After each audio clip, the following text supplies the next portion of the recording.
And then, try natin mag-login sa ating GCash kung ano ba yung mangyayari. So, tayo sa GCash, and then, login tayo. And meron tayo makikita dito na magpa-pop up. Yan. Magpa-pop up na message. And then, babalik siya. Hindi siya tutuloy. Alright guys, assalamualaikum. Meron bang problema ang GCash mo? So, panoorin mo ang video ito, baka sakaling ganito rin yung problema ng GCash mo. So, ipapakita ko sa inyo kung ano ito. So, una po tayo sa settings ng ating cellphone.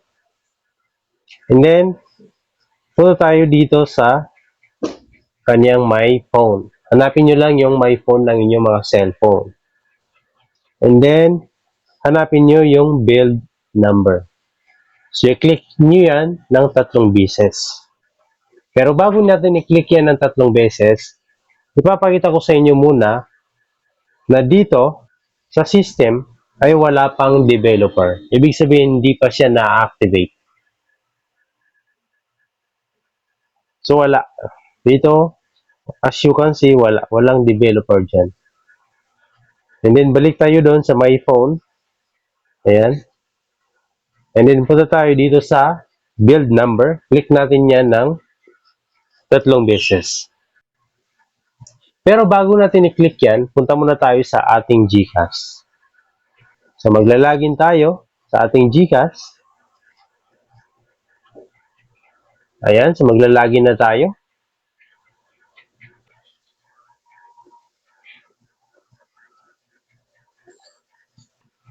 Ayun, so as you can see, nakapag-login tayo nang walang problema. Ngayon, ilalog out natin yan.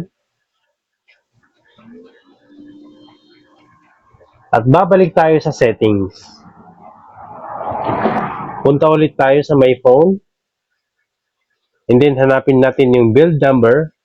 Makikita natin kung na-activate na natin yung developer or hindi. Kasi sasabihin din niya. So, click natin ng 3 or 4 na beses. You are now step away. Ayun. So, hindi pa pala siya na-activate. So, kailangan natin ilagay yung password. And this time, i-cut muna natin ito for my security para sa ating password. Ayun. So, you are now developer. Nailagay na natin yung ating password. Punta tayo dito sa system. And ayan. Sa pangalawang last, sa pinakaibaba, makikita na natin dyan yung developer option. Click natin yan. And then as you can see, use developer option. Naka-on siya. Makikita niyo yung green. So ngayon, i-list natin dyan. And then i-try natin mag-login sa ating GCash kung ano ba yung mangyayari. So tayo sa GCash and then login tayo. And meron tayo makikita dito na magpa-pop up. Yan. Magpa-pop up na message. And then babalik siya. Hindi siya tutuloy. So kung na-experience nyo yung ganitong problema, ayan. So hello, our system detect that the device is using a developer or naka-activate yung inyong developer. So madali lang yan. Balik ulit kayo sa settings. Yan. And then punta kayo sa My Phone.